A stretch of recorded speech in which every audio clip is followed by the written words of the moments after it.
Komentar 3. Membahas kekuasaan tirani Partai Komunis Tiongkok.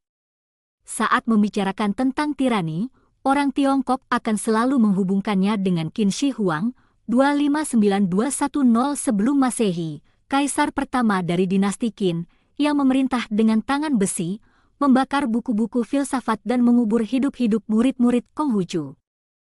Kebijakan yang dikeluarkan Qin Shi Huang yaitu mendukung pemerintahannya dengan seluruh sumber daya yang ada di bawah langit, diberlakukan sangat keras pada rakyatnya.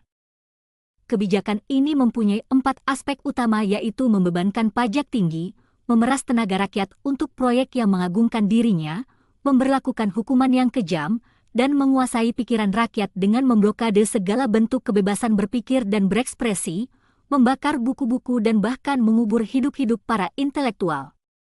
Di saat pemerintahan Qin Shi Huang, Tiongkok memiliki populasi sebesar 10 juta jiwa, kurang lebih 2 juta darinya dikirim dalam kerja paksa atau sepertiga dari jumlah penduduk usia dewasa. Qin Shi Huang juga memberlakukan hukumnya kepada kalangan intelektual, melarang kebebasan berpikir dalam skala besar.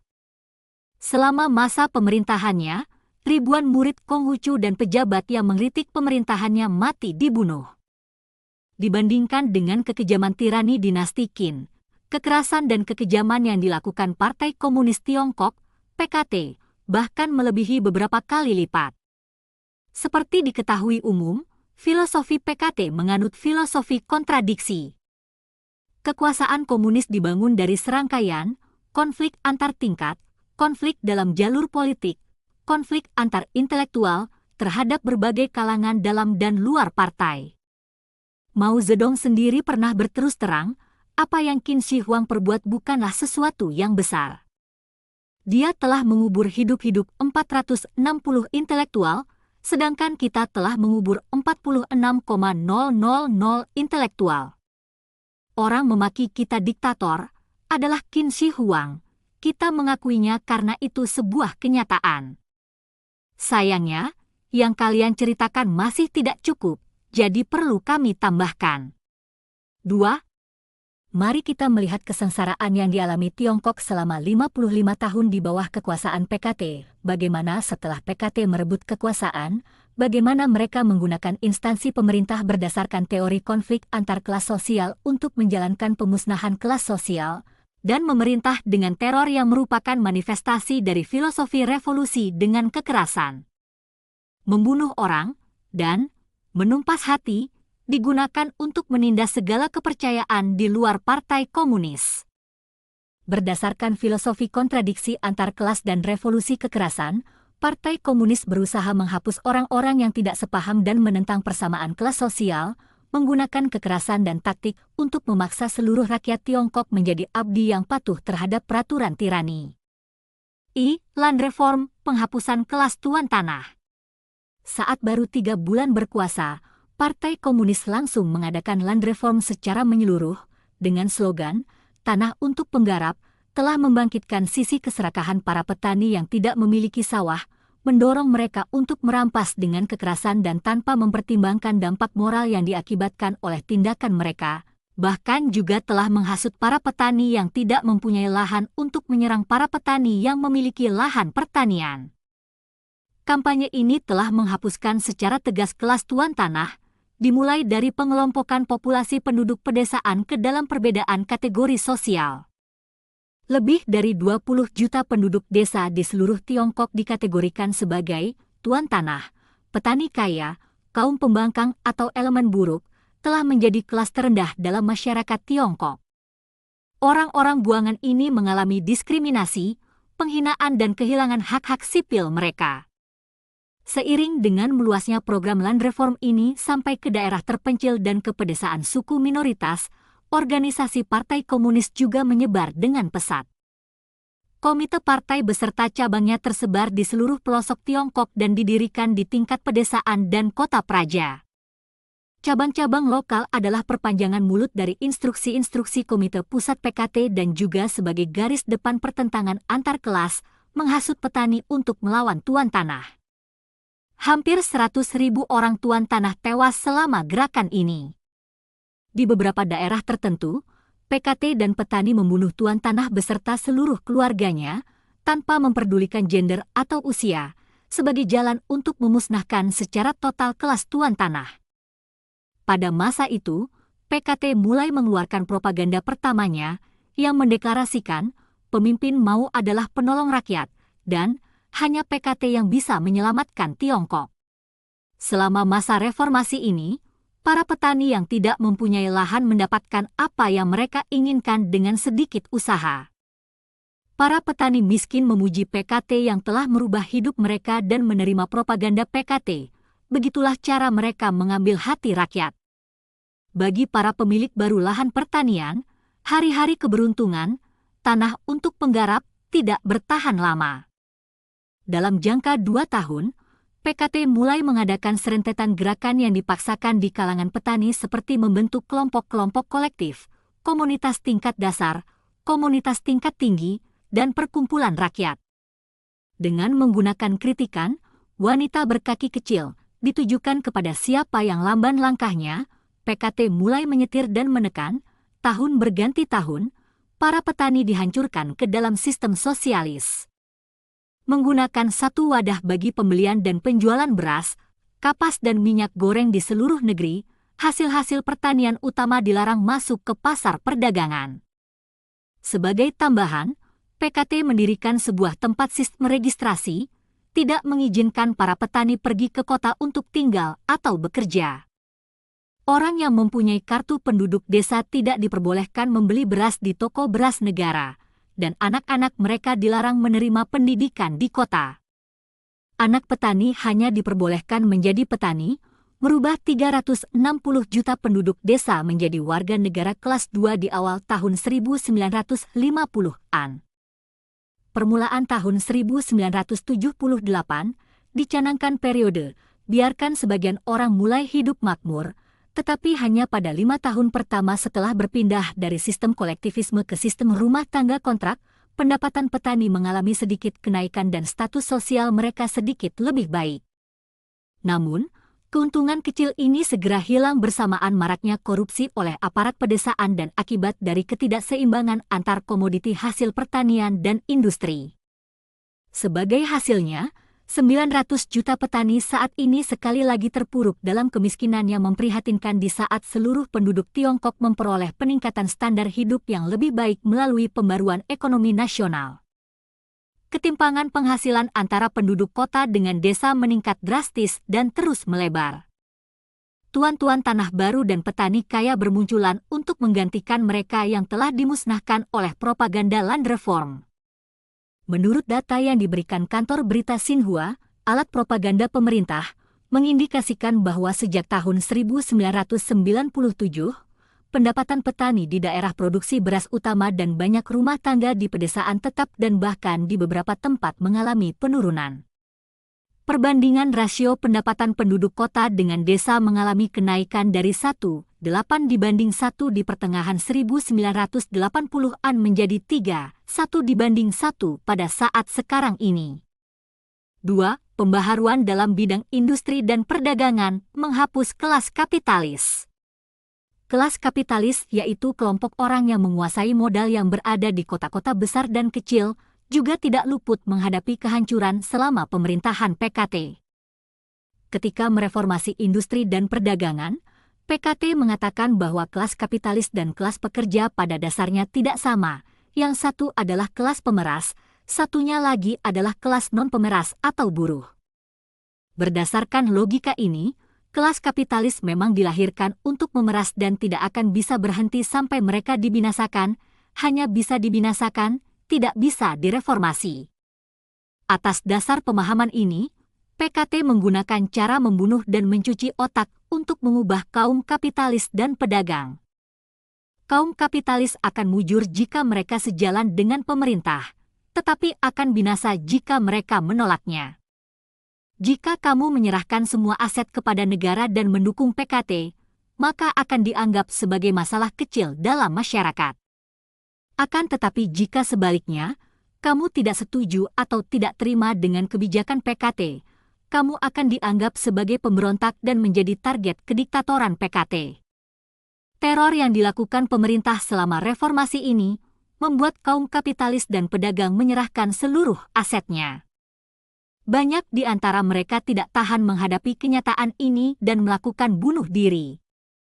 Chen Yi, wali kota Shanghai saat itu, selalu bertanya setiap hari, berapa banyak pasukan terjun payung yang kita dapatkan hari ini, yang berkaitan dengan jumlah kaum kapitalis yang melakukan bunuh diri dengan melompat dari atap gedung setiap harinya. Hal ini menunjukkan bagaimana PKT dengan cepat memusnahkan kepemilikan swasta di Tiongkok. Pada saat melancarkan program land reform dan pembaruan perdagangan, PKT menggerakkan banyak massa untuk melakukan penganiayaan terhadap rakyat Tiongkok. Gerakan ini termasuk penindasan terhadap anti-revolusi, memasang papan-papan kampanye ideologi komunis, pembersihan kelompok anti-PKT yang dipimpin oleh Gao Gang dan Rao Shushi, serta menyelidiki kelompok anti-revolusi Hu Feng. Dari tahun 1951 sampai tahun 1952, PKT mulai melakukan gerakan yang dinamai kampanye 3 anti dan kampanye 5 anti dengan menyatakan penghapusan korupsi, membuang birokrasi dalam partai, pemerintahan, tentara, dan organisasi massa. Bagaimanapun juga yang terjadi sesungguhnya adalah PKT menggunakan gerakan ini untuk menganiaya secara kejam kepada sejumlah besar rakyat yang tidak berdosa. Dengan memiliki kontrol penuh terhadap sumber-sumber pemerintahan, PKT menggunakan mereka secara maksimal sebagai penghubung komite partai, cabang-cabang dan sub-sub cabang di setiap gerakan politik. Berawal dari 3 anggota partai yang membentuk sebuah perjuangan kecil merembet ke seluruh tetangga dan pedesaan. Kekuatan perjuangan ini ada di mana-mana, tidak melewatkan sebutir batu pun untuk tidak menggelinding. Jaringan kontrol yang berurat akar ini merupakan warisan dari perjuangan PKT melawan Jepang dan Kuomintang, Partai Nasionalis, KMT, yang dari dulu telah memainkan peranannya sebagai kunci utama dalam melakukan gerakan-gerakan politik, juga di kemudian hari, termasuk penganiayaan yang terjadi di masyarakat saat ini. 3. Mengambil tindakan yang keras terhadap kelompok-kelompok terkenal dan menindas agama. Kekejaman lain yang dilakukan oleh PKT yaitu memberikan tekanan keji terhadap kelompok agama, aliran kepercayaan, dan melarang sepenuhnya kelompok-kelompok non-pemerintah semenjak berdirinya Republik Rakyat Tiongkok. Pada tahun 1950, PKT memerintahkan setiap pemerintah daerah untuk melarang semua aliran kepercayaan yang tidak diakui dan organisasi-organisasi yang dianggap ilegal. Dikatakan bahwa kelompok-kelompok feodal bawah tanah merupakan alat perpanjangan tangan dari tuan tanah, petani kaya, kaum pembangkang dan agen khusus KMT, merupakan musuh besar PKT. Dalam melancarkan aksinya, pemerintah menggerakkan kelompok yang mereka percayai untuk mengidentifikasi dan menganiaya anggota kelompok religius. Pemerintah di berbagai tingkat secara langsung terlibat membubarkan kelompok-kelompok tahayul, seperti komunitas Kristen, Katolik, Tao, khusus aliran Kuan-Tao, dan Buddha. Mereka menyuruh semua anggota gereja, kuil dan kelompok religius mendaftarkan diri ke agen-agen pemerintah dan mengaku salah atas aktivitas tidak resmi mereka. Jika tidak, maka akan mendapat hukuman yang kejam. Pada tahun 1951, pemerintah secara resmi mengumumkan peraturan ancaman yang mengatakan barang siapa yang melanjutkan aktivitas-aktivitas dalam kelompok yang tidak diakui pemerintah akan menghadapi penjara seumur hidup atau hukuman mati. Gerakan ini telah menganiaya sejumlah besar rakyat biasa yang percaya dan taat kepada Tuhan. Berdasarkan data yang kurang lengkap, tahun 1950 PKT telah menganiaya, termasuk menghukum mati sedikitnya 3 juta penganut kepercayaan dan kelompok-kelompok yang dianggap ilegal, 1 juta di antaranya adalah orang Kristen. PKT juga melakukan pemeriksaan di hampir setiap rumah tangga seluruh negeri dan menginterogasi anggotanya. Bahkan patung dewa dapur yang disembah oleh petani tradisional Tiongkok pun dihancurkan. Eksekusi ini menguatkan pesan yang disampaikan PKT, yaitu ideologi komunis sebagai satu-satunya ideologi dan kepercayaan yang diakui. Konsep semangat, patriotisme, cinta negara, segera dimunculkan. Konstitusi negara hanya melindungi penganut patriotisme. Sebenarnya tak peduli rakyat percaya agama apa, patokannya hanya ada satu, harus patuh pada pengaturan pemerintah dan mengakui bahwa PKT di atas segala agama dan kepercayaan. Jika Anda seorang Kristiani, maka PKT adalah Tuhannya Tuhan agama Kristen. Jika Anda seorang Buddhis, PKT adalah Master Buddhanya Master Buddha. Sampai di kalangan Muslim pun, PKT adalah Allahnya Allah. Bicara tentang Buddha hidup, Living Buddha, di agama Buddha Tibet, PKT yang akan menentukan orangnya. Garis dasarnya ialah PKT tidak akan membuat Anda mempunyai pilihan, selain berkata dan mengerjakan apa yang PKT suruh katakan dan kerjakan. Para pengikut harus mendasarkan kepercayaan terhadap diri sendiri menjalankan perintah partai, jika tidak demikian, akan menjadi sasaran penghancuran. Sejumlah 20.000 umat Kristiani telah melakukan penyelidikan di antara 560.000 umat yang berada di rumah-rumah ibadah di 207 kota dan di 22 provinsi.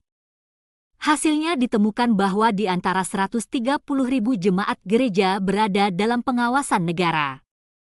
Pada tahun 1957, PKT telah membunuh lebih dari 11.000 penganut agama, dan yang mengalami penangkapan serta pemerasan uang lebih banyak lagi. Dengan membinasakan kelas tuan tanah, kelas kapitalis, menyiksa sejumlah besar pemuja Tuhan dan mentaatkan rakyat terhadap hukum, telah membersihkan jalan bagi komunisme menjadi satu-satunya penguasa yang meliputi seluruh wilayah di Tiongkok. 4. Anti sayap kanan, pencucian otak nasional. Pada tahun 1956, sekelompok intelektual Hongaria membentuk lingkaran Petofi Circle, sebagai kritikan terhadap pemerintahan Hongaria dan mereka aktif berpartisipasi di berbagai forum dan perdebatan. Kelompok ini mencetuskan gerakan revolusi nasional Hongaria yang akhirnya berhasil ditumpas oleh tentara Soviet. Mao Zedong segera mengambil pelajaran dari peristiwa ini. Pada tahun 1957, Mao mengajak para intelektual Tiongkok dan kelompok non-komunis untuk membantu PKT membenahi kinerja yang tidak baik. Gerakan ini terkenal dengan slogan, Gerakan Ratusan Bunga, yang merupakan kependekan dari slogan, biarkan 100 bunga bermekaran dan 100 aliran bersaing suara. Tujuannya adalah membujuk elemen-elemen anti-komunis dalam masyarakat. Dalam suratnya kepada pemimpin-pemimpin partai daerah pada tahun 1957, Mao Zedong mengutarakan maksudnya membujuk ular keluar dari liangnya, dengan memberikan mereka kebebasan mengungkapkan pandangannya untuk membantu Partai Komunis memperbaiki diri.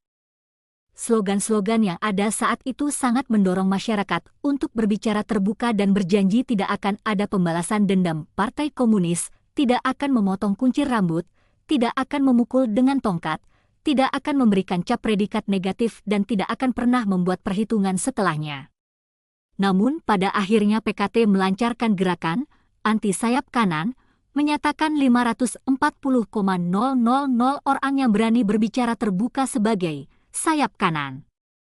Di antaranya 270.000 orang kehilangan jabatan di pemerintahan dan 230.000 digolongkan sebagai sayap kanan tengah, atau elemen anti-sosialis. Taktik yang digunakan Mao Zedong untuk memperdaya orang ada 4 cara. 1. Membujuk ular keluar dari liangnya, mengelabui mereka yang beda pendapat untuk berbicara. 2. Mengumpulkan kesalahan, serangan mendadak, satu kata menentukan bumi langit, menghukum orang tanpa prosedur yang sah. 3. Di depan umum berkata menyelamatkan orang, padahal sebenarnya menyerang orang tanpa ampun. 4. Memaksa orang mengkritik diri sendiri, hingga terperangkap. Lalu, kata-kata reaksioner, apa yang menyebabkan begitu banyak sayap kanan dan anti-komunis menjadi orang buangan selama 30 tahun di daerah-daerah pinggiran yang miskin? Sejak semula, ada 3 teori pokok anti-revolusi yang menjadi sasaran serangan, secara umum dan intensif, dibuat berdasarkan pidato dari Luo Longji, Chang Bojun, dan Chu Anping. Dilihat secara cermat tujuan dan saran-saran mereka sebenarnya adalah harapan yang cukup ramah. Luo menyarankan agar membentuk komisi gabungan antara PKT dengan berbagai partai, demokrasi, untuk melakukan pemeriksaan terhadap penyimpangan dalam, kampanye 3 anti, dan kampanye 5 anti, serta gerakan untuk membasmi pemberontakan. Dewan Negara seringkali menyerahkan laporan kepada Komite Konsultasi Politik dan anggota Kongres untuk memeriksa dan memberikan komentarnya, sedangkan Zhang sendiri menyarankan Komite Konsultasi Politik dan anggota Kongres harus diikut sertakan dalam membuat keputusan. Sedangkan pendapat Chu, yaitu seseorang yang bukan anggota PKT akan tetapi mempunyai ide-ide cemerlang, menjunjung tinggi martabat dan mempunyai rasa tanggung jawab yang tinggi, tidak perlu mendaftar menjadi anggota PKT untuk mengepalai setiap unit kerja, besar atau kecil, atau bahkan kelompok-kelompok yang berada di bawah unit kerja. Juga tidak perlu segala sesuatunya, baik mayor atau minor harus dikerjakan sesuai saran anggota PKT. Ketiga pendapat tersebut menggambarkan kesediaan mereka untuk mengikuti PKT dan tidak satupun pendapat mereka melampaui garis batas, seperti perkataan seorang penulis dan kritikus terkenal Lu Xun, 1881-1936, "Tuanku, jubah Anda telah kotor. Mohon dilepas dan hamba akan mencucinya untuk Tuan." Seperti halnya Lu Xun, perkataan mereka sepenuhnya menggambarkan kepatuhan, ketundukan dan penghormatan. Tidak satupun pendapat, sayap kanan, mengatakan PKT harus digulingkan. Semua yang mereka sarankan adalah kritik yang membangun. Namun dengan arena pendapat-pendapat inilah, maka puluhan ribu masyarakat kehilangan kebebasannya. Selanjutnya ada beberapa gerakan tambahan yang dibuat oleh PKT seperti menceritakan rahasia pribadi kepada PKT, menggali keluar garis keras, gerakan 3 anti baru, mengirim para intelektual ke pedalaman untuk kerja paksa, dan menangkap sayap kanan yang lolos di putaran pertama. Siapapun yang tidak sepaham dengan pemimpin di tempat kerja akan diberi cap sebagai anti-PKT. Mereka seringkali menjadi sasaran kritik bulan-bulanan PKT atau mengirim mereka ke kamp kerja paksa untuk mendidik ulang. Kadang kala partai memindahkan seluruh keluarga mereka ke daerah pedesaan, atau melarang anak-anak mereka sekolah di universitas atau bergabung dengan angkatan bersenjata. Mereka tidak boleh melamar pekerjaan di daerah mereka tinggal. Seluruh keluarga akan kehilangan jaminan pekerjaan dan tunjangan kesehatan. Mereka telah dimasukkan ke dalam barisan petani dan menjadi orang buangan di antara warga negara kelas 2. Setelah penganiayaan terhadap para intelektual, beberapa pelajar mempunyai 2 kepribadian seperti menjadi rumput di atas tembok, bergerak mengikuti angin. Mereka mengikuti matahari merah dan menjadi intelektual-intelektual kontrakan, mengerjakan atau mengatakan apapun yang diminta PKT. Beberapa di antaranya membuat jarak dari hal-hal yang politis. Intelektual-intelektual Tiongkok yang mempunyai rasa tanggung jawab terhadap negara menjadi diam tak bersuara. Lompatan jauh ke depan menciptakan kepalsuan untuk menguji kesetiaan. Setelah melancarkan gerakan anti sayap kanan, Tiongkok mulai takut pada fakta yang sesungguhnya. Setiap orang dilibatkan untuk mendengarkan kebohongan, menceritakan kebohongan, membuat cerita palsu, menghindari dan menutupi kebenaran dengan kebohongan dan rumor. Lompatan jauh ke depan adalah sebuah contoh menceritakan kebohongan skala nasional. Seluruh masyarakat berada dalam arahan setan jahat PKT, telah melakukan banyak hal yang tidak masuk akal. Di antara yang berbohong dan yang dibohongi saling mengkhianati. Dalam kebohongan dan kebodohan ini, PKT dengan paksa menanamkan sifat kejamnya dan energi jahat ke dalam pikiran para intelektual.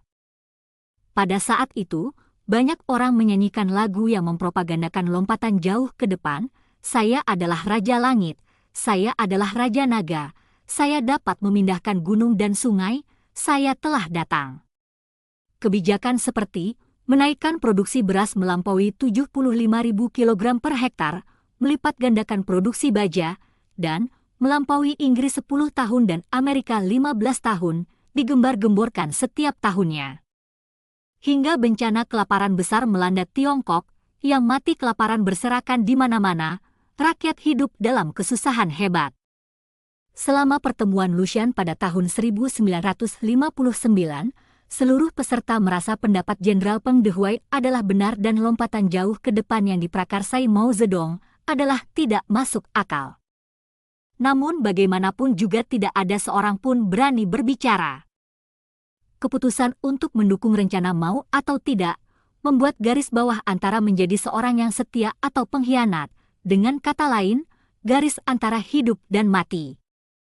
Dalam sejarah kuno, saat Zhao Gao mengatakan seekor rusa besar adalah kuda, sebenarnya dia tahu perbedaan rusa dan kuda. Dia bermaksud untuk menguji dan mengendalikan opini publik. Hasil dari pertemuan Lushan adalah Peng Dehuai dipaksa menandatangani sebuah pernyataan bersalah dan mengundurkan diri dari pemerintahan pusat.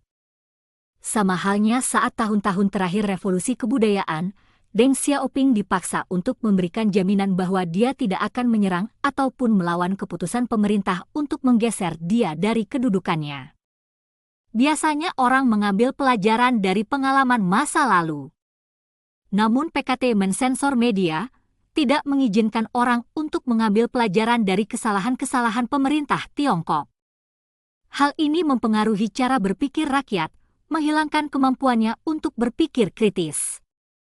Selama pergerakan masa lalu, setiap generasi hanya mengetahui pokok pikiran partai dan sama sekali tidak mengetahui pemikiran para oposan.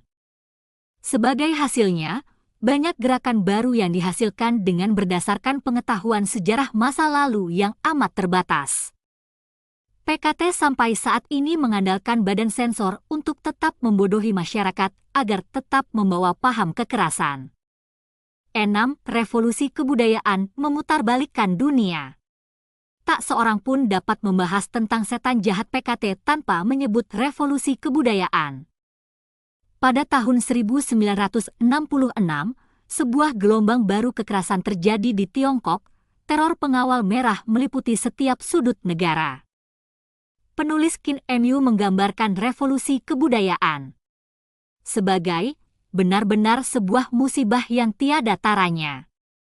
Berapa juta orang yang bahkan duduk pun sulit, jutaan orang yang membawa perasaan dendam sampai mati, jutaan rumah tangga tercerai-berai, mengajarkan anak-anak menjadi jahat, buku-buku dibakar, peninggalan kuno dirobohkan, makam pemikir-pemikir kuno dihancurkan, beragam kejahatan dilakukan dengan mengatasnamakan revolusi.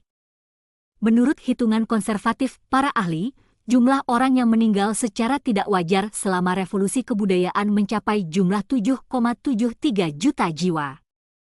Orang mempunyai salah pengertian tentang kekerasan dan pembunuhan secara besar-besaran selama masa revolusi kebudayaan, mengira bahwa semua ini terjadi karena tidak berfungsinya sistem pemerintahan akibat pemberontakan, dan pelakunya adalah pengawal merah dan kelompok pemberontak. Bagaimanapun juga, ribuan laporan resmi tahunan pemerintah Tiongkok mengindikasikan puncak kematian tidak wajar tidak terjadi pada tahun 1966 masa revolusi kebudayaan, saat pengawal merah menguasai sebagian besar organisasi-organisasi pemerintahan, atau pada tahun 1967 ketika antar pemberontak yang berbeda aliran berperang dengan menggunakan senjata, akan tetapi terjadi di tahun 1968, pada saat Mao berhasil menguasai seluruh negara dan lapisan masyarakat melalui Komite Revolusioner.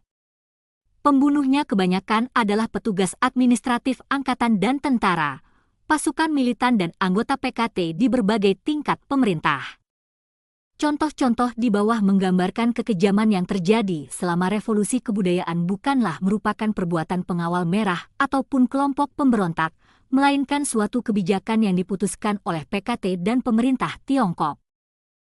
Pemimpin PKT pada masa itu dan seluruh jajaran pemerintahnya selalu menutupi keterlibatan secara langsung dalam melakukan kampanye dan perintah-perintah yang diberikan, semuanya ditutupi untuk mengelabui rakyat. Pada bulan Agustus 1996, pengawal merah dengan mengatasnamakan, mengembalikan ke tempatnya, memaksa penduduk Beijing yang termasuk golongan, tuan tanah, petani kaya, pemberontak, elemen buruk, dan sayap kanan untuk pindah dari Beijing ke daerah pedesaan. Berdasarkan data statistik yang kurang lengkap menunjukkan 33.695 rumah digeledah dan 85.196 penduduk Beijing diusir keluar dari kota ke pedesaan di mana nenek moyangnya berasal. Pengawal merah di seluruh negeri melaksanakan perintah ini, mengusir lebih dari 400.000 penduduk kota ke pedesaan. Bahkan pejabat tinggi pemerintahan yang memiliki orang tua seorang tuan tanah juga diusir keluar. Sebenarnya, PKT telah merencanakan kampanye pengusiran sebelum revolusi kebudayaan dimulai. Wali kota Beijing, Peng Zhen mengatakan penduduk kota Beijing harus memiliki ideologi semurni, panel kaca dan kristal, yang bermaksud seluruh penduduk yang termasuk klasifikasi musuh politik, termasuk mereka atau yang mempunyai orang tua sebagai tuan tanah, petani kaya, pemberontak, elemen buruk dan sayap kanan, akan diusir dari kota. Pada bulan Mei 1966, Mao memerintahkan orang bawahannya untuk melindungi ibu kota dan membentuk sebuah tim kerja yang diketuai oleh Ye Jianying, Yang Chengwu dan Xie Fushi. Salah satu tugas dari tim ini adalah menggunakan polisi untuk mengusir keluar penduduk Beijing yang memiliki klasifikasi politik buruk. Inilah latar belakang mengapa pemerintah dan Departemen Kepolisian tidak mencegah tetapi malahan mendukung pengawal merah menggeledah rumah-rumah dan mengusir lebih dari 2% penduduk Beijing.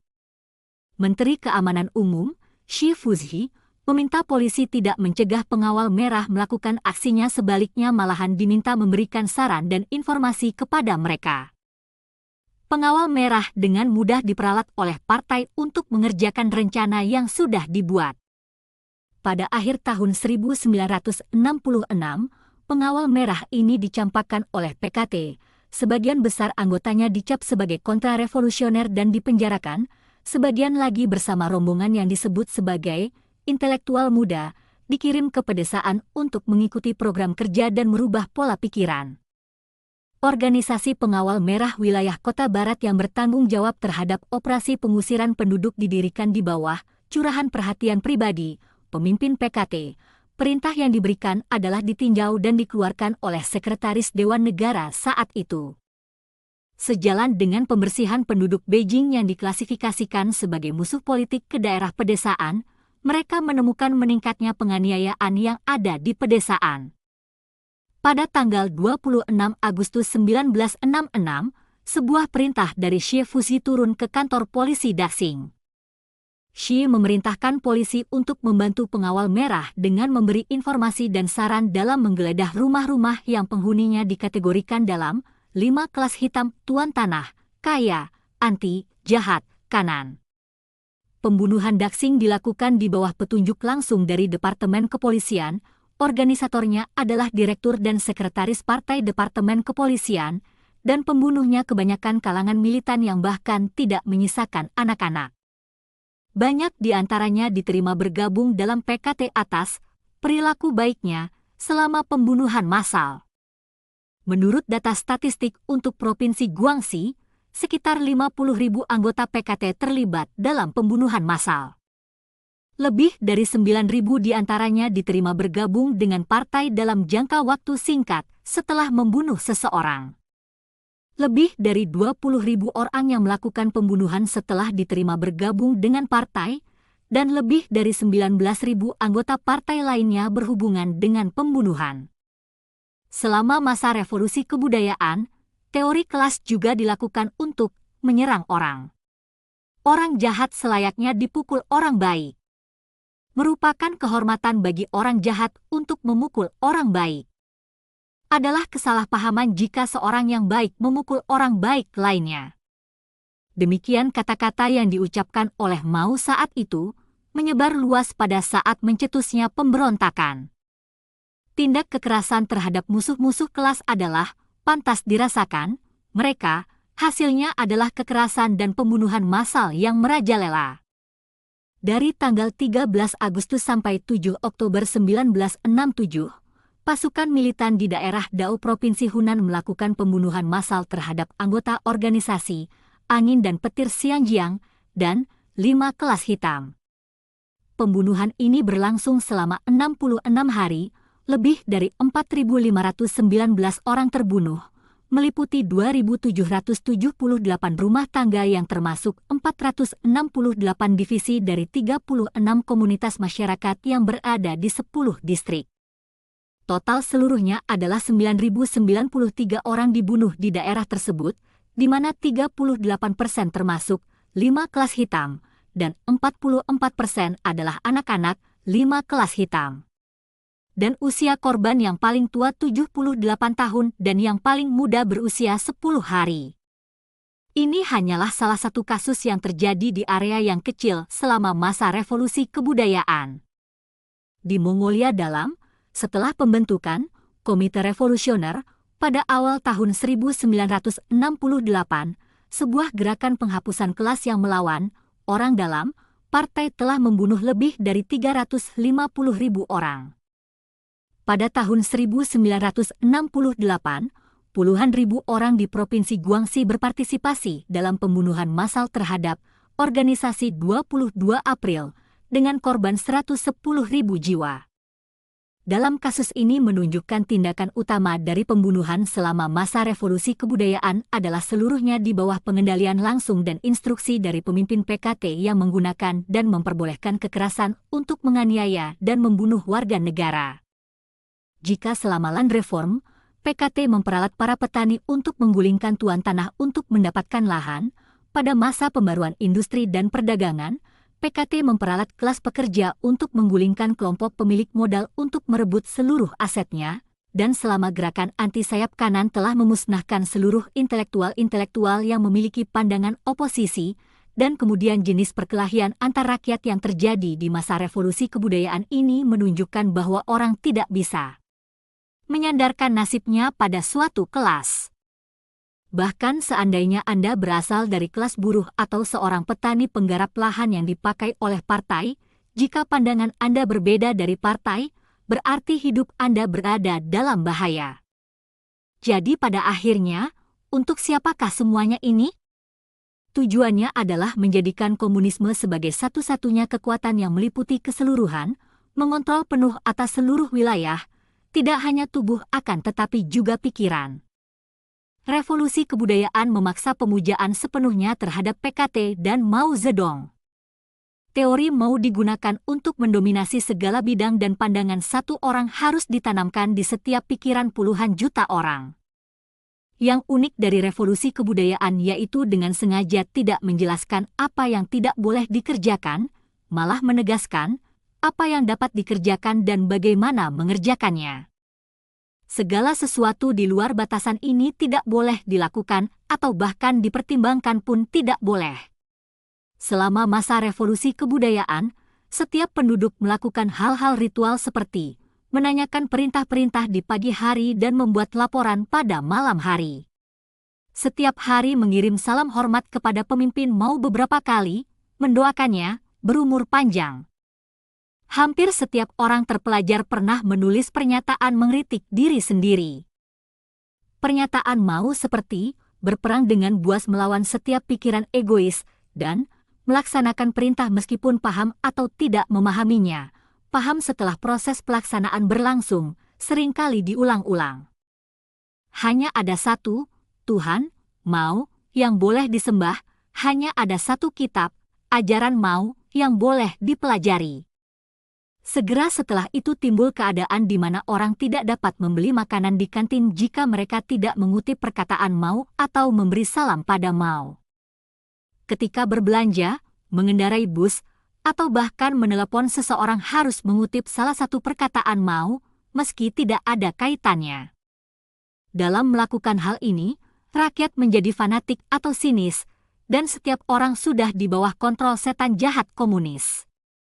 Berbohong, terbiasa dibohongi dan bersandar pada kebohongan telah menjadi bagian hidup rakyat Tiongkok. 7. Masa reformasi ekonomi kekerasan tidak pernah berubah. Revolusi kebudayaan merupakan masa yang penuh dengan pertumpahan darah, pembunuhan, kesedihan, tidak jelas mana yang benar dan mana yang salah, hitam dan putih bertukar posisi. Setelah revolusi kebudayaan, kedudukan para pejabat atas bagaikan sebuah pintu putaran, di mana PKT dan pemerintahannya telah mengganti 6 pemimpin dalam waktu 20 tahun. hak kepemilikan swasta kembali lagi ke Tiongkok. Perbedaan standar kehidupan di desa dan kota makin jauh, padang-padang pasir semakin banyak sungai lenyap, obat-obat terlarang dan prostitusi meningkat. Segala kejahatan yang tadinya dilarang PKT, kini diperbolehkan kembali. Kekejaman PKT, sifat-sifat dasar yang licik, aksi-aksi kejahatan, dan kemampuan meruntuhkan negara semakin meningkat. Ketika terjadi pembunuhan massal di Tiananmen pada tahun 1989, komunis menggerakkan tentara-tentara dan mobil-mobil tank untuk membunuh para mahasiswa yang berdemo di lapangan Tiananmen. Penganiayaan yang keji terhadap para praktisi Falun Gong bahkan lebih buruk. Bulan Oktober tahun 2000, untuk mengambil alih tanah rakyat, pemerintah kota Yulin, Provinsi Shaanxi mengerahkan pasukan anti huru-hara untuk menembak dan menangkap lebih dari 50 petani. Kekuatan politik pemerintah Tiongkok masih didasarkan pada filsafat komunis tentang perjuangan dan meningkatkan kekerasan. Satu hal yang berbeda adalah menjadi semakin memperdaya rakyat. Hukum, PKT tidak pernah berhenti menciptakan konflik di antara masyarakat. Mereka telah menjatuhi hukuman kepada sejumlah besar warga negara karena tuduhan sebagai kaum pembangkang, antisosialis, anggota unsur-unsur jahat, dan anggota aliran sesat. Sifat dasar totaliter dari PKT terus berlanjut dengan menentang semua kelompok-kelompok masyarakat dan organisasi-organisasi lainnya. Dengan alasan untuk menjaga stabilitas sosial, komunis secara terus-menerus mengganti konstitusi, hukum dan peraturan, dan menganiaya siapa saja yang tidak setuju dengan pemerintah. Pada bulan Juli 1999, Jiang Zemin telah membuat keputusan sendiri yang bertentangan dengan keinginan dari partai Biro yang lain untuk memusnahkan Falun Gong dalam waktu 3 bulan. Fitnah dan kebohongan kembali menyelimuti negara itu. Setelah wawancara Jiang Zemin dengan sebuah media Prancis, Le Monde, yang mengumumkan Falun Gong sebagai aliran sesat, alat-alat propaganda Tiongkok mengikuti dengan secara cepat menerbitkan artikel yang menekan setiap warga untuk berbalik melawan Falun Gong. Akhirnya, Kongres Rakyat Nasional dipaksa untuk menyetujui suatu keputusan yang tanpa suatu kejelasan untuk menangani aliran sesat. Segera setelah itu Pengadilan Tertinggi Masyarakat dan Pengawas Tertinggi Masyarakat bersama-sama mengeluarkan suatu penjelasan tentang keputusan itu. Pada 22 Juli 1999, agen surat kabar Xinhua mengumumkan pidato oleh pimpinan Departemen Organisasi dan Departemen Propaganda PKT yang secara umum mendukung penindasan Jiang terhadap Falun Gong. Menyebabkan halayak ramai ikut terseret ke dalam penganiayaan yang membangkitkan amarah dewa dan manusia biasa. Karena putusan sudah ditetapkan oleh pimpinan pusat partai, mereka hanya bisa mendukung dan melaksanakan, tanpa berani mengutarakan perbedaan pendapat. Dalam 5 tahun terakhir, pemerintah telah memakai 1/4 dari sumber keuangan nasional untuk menindas Falun Gong. Setiap orang di negara itu harus melewati ujian, siapa saja yang mengaku berlatih Falun Gong dan menolak untuk melepaskannya akan dipecat dan dihukum untuk ikut kerja paksa.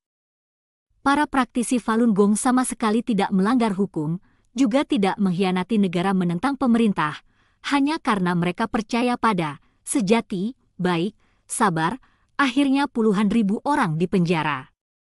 Meskipun berita itu ditutup rapat, tetapi melalui konfirmasi dari sanak keluarga dapat diketahui bahwa yang dianiaya sampai meninggal lebih dari 1.100 orang, yang belum diketahui jumlahnya lebih banyak.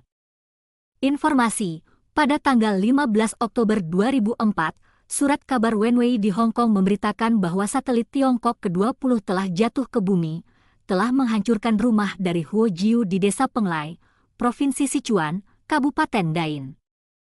Berita ini mengutip pembicaraan Ai Yuqing, Direktur Kantor Pemerintahan Kabupaten Dain yang berkata bahwa bongkahan hitam dikonfirmasikan sebagai satelit yang jatuh. Ai sendiri juga adalah wakil direktur dari Pusat Pengendali Satelit yang kembali. Namun, internet Xinhua hanya melaporkan waktu kembalinya satelit ini dan menekankan bahwa ini merupakan proses kembalinya satelit percobaan ke-20 dari Lembaga Ilmu Pengetahuan dan Teknik Tiongkok. kenyataan bahwa satelit telah menghancurkan rumah warga sama sekali tidak disinggung. Melaporkan berita baik dan tidak melaporkan berita buruk adalah cara yang dipakai media massa Tiongkok untuk menulis berita berdasarkan instruksi dari partai. Kebohongan dan fitnahan yang dipublikasikan oleh surat-surat kabar dan ditayangkan di televisi telah banyak membantu siasat PKT dalam pergerakan-pergerakan politik masa lalu.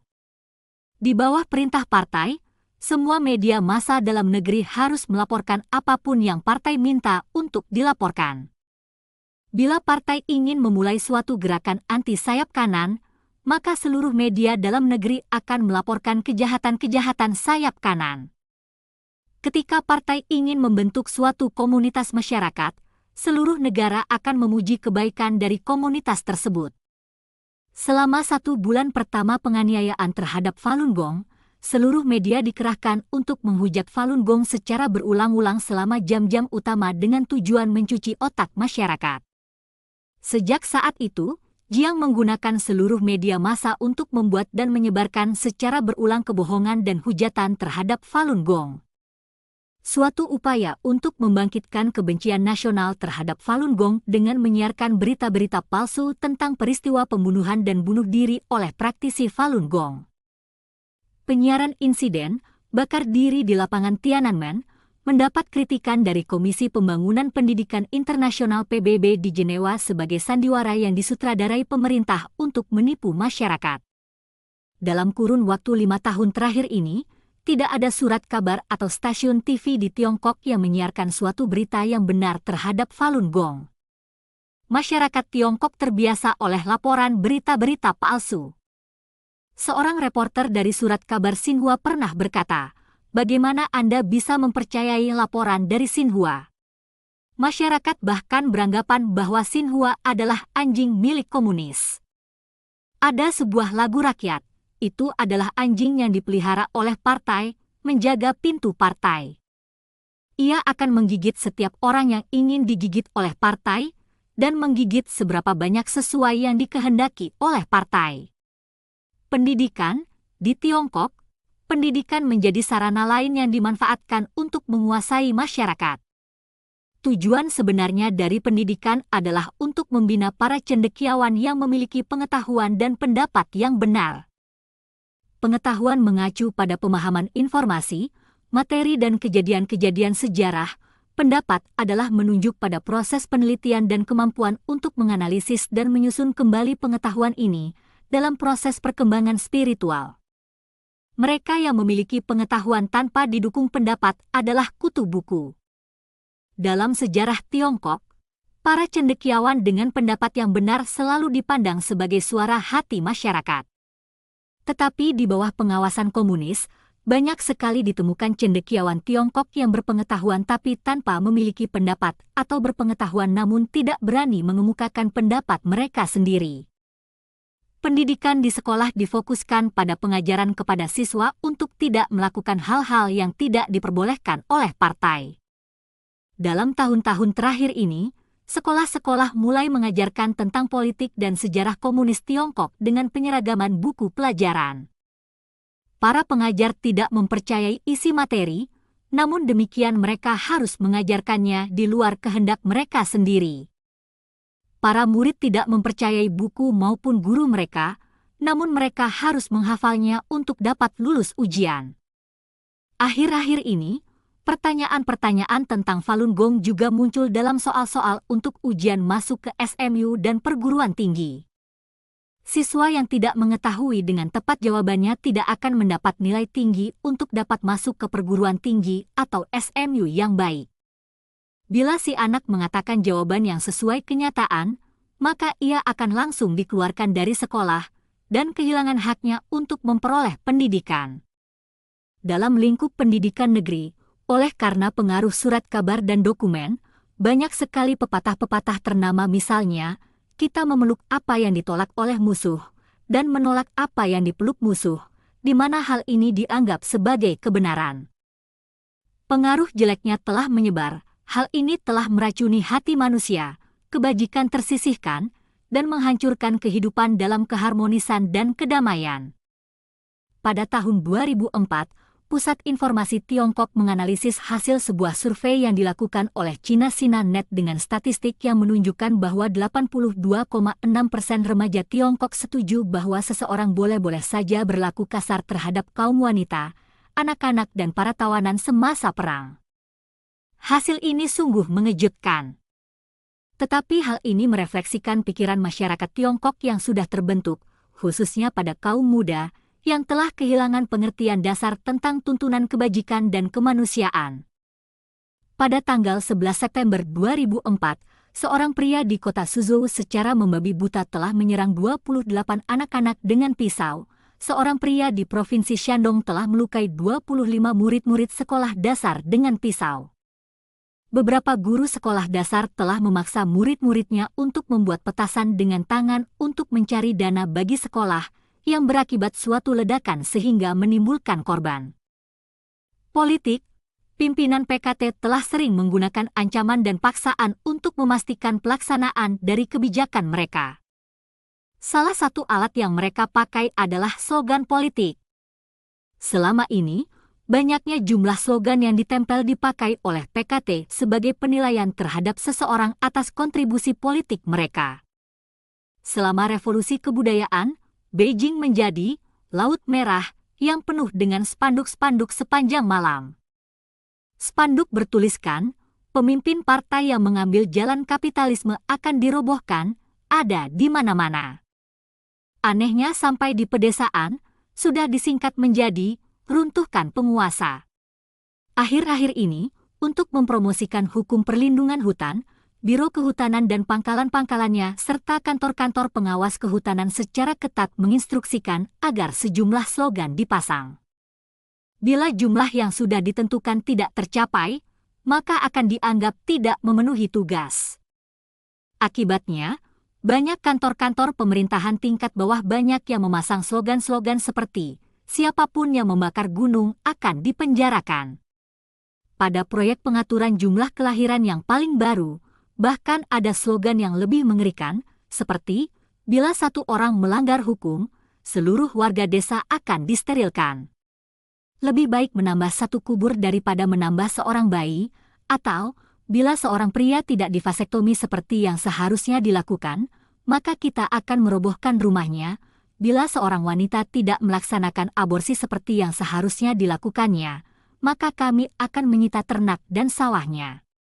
Bahkan ada slogan yang berlawanan dengan undang-undang dan hak asasi manusia seperti, bila Anda tidak membayar pajak hari ini, besok Anda akan masuk ke penjara. Pada dasarnya slogan adalah suatu cara penyebaran, mempunyai efek lebih langsung dan berulang. Oleh karena itu, hal ini sering dipakai oleh pemerintah Tiongkok untuk menyatakan arah politik, tekad dan himbauan. Slogan politik juga bisa dipandang sebagai perkataan pemerintah yang ditujukan kepada rakyatnya. Dan, dari slogan-slogan politik yang mengumumkan peraturan-peraturan pemerintah, tidaklah sulit untuk melihat adanya kekerasan dan kekejaman mereka, komunis. 8. Mencuci otak seluruh bangsa dan menggantinya dengan sebuah penjara pikiran. Senjata paling ampuh yang digunakan PKT untuk mempertahankan peraturan tiraninya adalah jaringan yang mengontrol dirinya sendiri. Dengan cara yang rapi dan terorganisasi, PKT memaksakan sebuah mental kepatuhan terhadap seluruh rakyatnya. Tidak masalah jika peraturan itu bersifat kontradiktif atau tak henti-henti mengubah kebijakan selama peraturan tersebut secara sistematis mengatur sebuah cara untuk mencabut hak asasi rakyatnya. Kaki tangan pemerintah ada di mana-mana. Apakah itu di pedesaan atau daerah perkotaan, rakyat diperintah oleh suatu komite kota atau daerah. Menikah atau bercerai, dan memiliki anak semuanya butuh persetujuan dari komite-komite ini. Ideologi partai, cara berpikir, organisasi, infrastruktur sosial, mekanisme propaganda dan sistem administrasi hanya melayani maksud kediktatorannya. Partai, melalui sistem pemerintahan, berjuang untuk mengontrol setiap pemikiran dan kelakuan individu. Manifestasi mengenai betapa brutalnya PKT mengontrol masyarakat tidak hanya terbatas pada penyiksaan fisik saja. namun juga membuat masyarakat kehilangan kemampuan berpikir secara bebas dan membuat masyarakat takut menyatakan pendapat. Tujuan peraturan PKT adalah untuk mencuci otak warganya dan membentuk karakter dan cara berpikir mereka seperti PKT serta melakukan apa yang disuruh. Ada sebuah pernyataan yang mengatakan bahwa peraturan partai bagaikan bulan, berubah setiap 15 hari. Tidak peduli betapa sering partai mengubah peraturannya, seluruh masyarakat harus mengikuti apa yang mereka kehendaki. Jika Anda merasa menyakiti orang lain, harus berterima kasih kepada partai karena menghargai perbuatan Anda. Ketika Anda disakiti, Anda harus berterima kasih kepada PKT karena mengajarkan Anda sebuah pelajaran. Ketika Anda merasa didiskriminasi dan PKT membantu Anda harus berterima kasih kepada PKT atas kebaikan, keterbukaannya dan kesempatan memperbaiki kesalahannya. PKT menjalankan tirani melalui siklus kontrol bantuan yang berkelanjutan. Setelah tirani tersebut berjalan selama 55 tahun, PKT benar-benar telah memenjarakan dan menutup pikiran masyarakat dan mengatur jalan pikiran mereka sampai batas yang diizinkan oleh PKT. Seseorang yang berpikir di luar jalan pikiran PKT dianggap sebagai penjahat. Setelah berbagai kritikan dan interogasi, maka kebodohan akan dipuji sebagai pengertian. Menjadi seorang pengecut adalah jalan untuk bertahan hidup. Pada kehidupan modern dengan internet sebagai jalan utama pertukaran informasi, PKT bahkan menuntut masyarakat untuk menerapkan disiplin diri dengan tidak membaca berita-berita dari luar atau masuk ke berbagai website yang berlabel seperti hak asasi dan demokrasi. Pergerakan PKT untuk mencuci otak masyarakatnya adalah bodoh, brutal, dan memalukan. PKT telah memperburuk nilai moral dan prinsip kehidupan masyarakat Tiongkok dan benar-benar telah merombak total sikap dan gaya hidup masyarakatnya. Untuk memperkuat kediktatoran selalu menggunakan metode penyiksaan fisik dan mental dan hal ini berlaku di semua agama PKT. Penutup. Mengapa PKT terus mempertahankan kekuasaannya? Mengapa PKT percaya bahwa selama ada kehidupan, masalah tidak pernah berakhir? Untuk mencapai tujuannya, PKT tidak ragu-ragu untuk melakukan pembunuhan atau menghancurkan ekosistem. Bahkan PKT juga tidak peduli bahwa mayoritas petani dan banyak penduduk desanya hidup dalam kemiskinan. Apakah demi ideologi komunisnya PKT melewati masalah yang terus-menerus timbul? Jawabannya, tidak. Salah satu prinsip dari Partai Komunis adalah menyingkirkan kepemilikan pribadi, di mana hal itu dilakukan ketika kekuasaan berbicara. PKT percaya bahwa kepemilikan pribadi merupakan sumber penyebab kejahatan. Bagaimanapun, setelah reformasi ekonomi pada tahun 1980-an, kepemilikan pribadi diizinkan kembali di Tiongkok dan dilindungi oleh konstitusi. Dengan melewati kepalsuan-kepalsuan PKT, masyarakat akan secara jelas melihat bahwa selama 55 tahun berkuasa, PKT hanya melakukan sebuah drama yang mengendalikan distribusi daerah tinggal masyarakat. Setelah melalui beberapa siklus distribusi, PKT dengan mudah mengambil daerah-daerah tersebut dan mengklaimnya sebagai bagian mereka. PKT bahkan memandang dirinya sebagai tumpuan dari kelas pekerja. Tugasnya adalah melenyapkan kelas kapitalis. Bagaimanapun, peraturan PKT sekarang jelas-jelas mengizinkan kapitalis untuk bergabung dengan partai mereka. Anggota PKT tidak percaya lagi pada partai dan komunisme. Apa yang ditinggalkan Partai Komunis hanyalah kulit luar dari isi peraturan yang dinyatakannya. Apakah usaha yang dilakukan untuk mempertahankan sistem PKT selama ini bersih dari korupsi? Tidak. Setelah 55 tahun PKT berkuasa, korupsi, penggelapan, perbuatan yang melanggar hukum, dan perbuatan lainnya yang merusak bangsa dan masyarakat tersebar di seluruh daerah bagian yang dikuasai PKT. Pada tahun-tahun belakangan ini, di antara sekitar 20 juta anggota partai yang ada di Tiongkok, 8 juta di antaranya telah dinyatakan tersangkut kasus korupsi. Tiap tahun, sebanyak 1 juta orang berunjuk rasa memprotes pejabat-pejabat partai yang belum diselidiki. Sejak Januari sampai September 2004, Biro Valuta Asing Tiongkok telah menginvestigasi kasus-kasus penggelapan falas yang tidak mendapat izin di 35 bank dan 41 perusahaan dan menemukan 120 juta US$ transaksi ilegal. Berdasarkan data statistik pada tahun belakangan ini, banyak pejabat pemerintah yang telah menggelapkan dan mencuri dana dengan total kerugian mencapai ratusan juta US$. Apakah usaha yang dilakukan ini bertujuan untuk memperbaiki pendidikan masyarakat dan kesadaran untuk membuat masyarakat tetap mengikuti peristiwa yang terjadi di negaranya? Jawabannya tidak. Keadaan di Tiongkok sekarang, pengejaran atas harta benda semakin merajalela dan masyarakat telah jauh dari budaya lamanya yaitu nilai kebaikan, kejujuran. Telah merupakan hal yang biasa bagi masyarakat untuk menipu rekannya bahkan teman dekat sekalipun. Banyak pernyataan-pernyataan penting mengenai hak asasi manusia atau penganiayaan terhadap Falun Gong, masyarakat Tiongkok sepertinya sudah tidak peduli lagi atau menolak untuk bersuara terhadap hal-hal ini. Menyimpan pemikiran sendiri dan memilih untuk tidak menyuarakan kebenaran telah menjadi dasar pemikiran agar dapat tetap hidup di Tiongkok. Sementara itu, PKT telah berulang-ulang menghidupkan sentimen nasionalisme publik dengan mengambil kesempatan yang menguntungkan ini.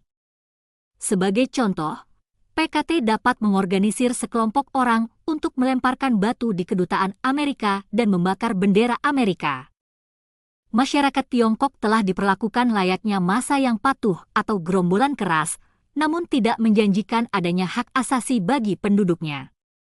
Menurut Kang Youwei, 1858-1927, seorang pengamat reformasi pada periode Late Qing, prinsip moral yang dianut Konfusius dan Mencius selama ribuan tahun menetapkan landasan bagi peraturan sosial dan menetapkan kekuasaan. Jika semua prinsip ini diabaikan, maka masyarakat tidak akan memiliki hukum yang mengatur dan tidak dapat membedakan mana yang baik dan jahat.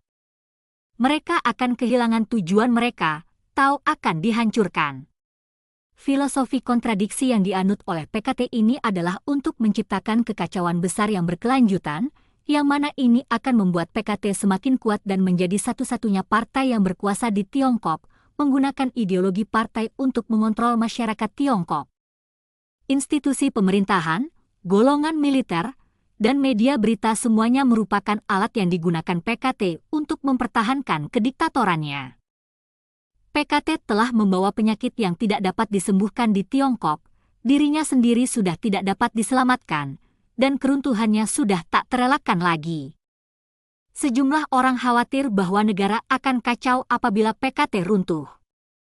Siapa yang akan menggantikan peran PKT untuk memerintah Tiongkok?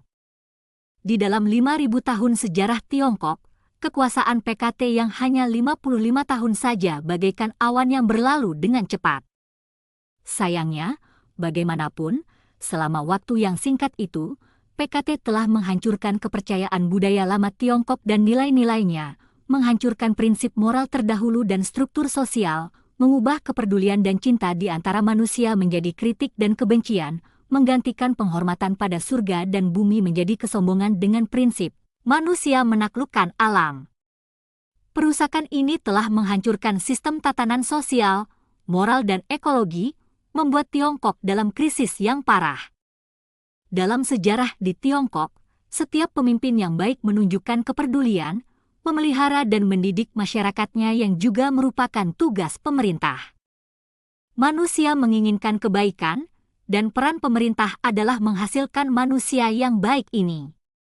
Mencius berkata, ini adalah jalan bagi orang-orang, seseorang dengan pikiran yang lurus akan memiliki hati yang tulus, sebaliknya tanpa pikiran lurus tidak akan memiliki hati yang tulus. Pendidikan tanpa kemakmuran sudah tidak efektif lagi, para pemimpin yang tidak memiliki kepedulian terhadap masyarakatnya namun membunuh yang tidak bersalah akan dipandang rendah oleh masyarakat Tiongkok. Dalam sejarah 5.000 tahun di Tiongkok, telah banyak muncul pemimpin yang baik, seperti Kaisar Yao dan Kaisar Shun pada zaman kuno, Kaisar Wen dan Kaisar Wu dari dinasti Yao, Kaisar Wen dan Kaisar Jing dari dinasti Han, Kaisar Tang Taizong pada masa dinasti Tang, dan Kaisar Kangxi dan Kaisar Qianlong dari dinasti Qing.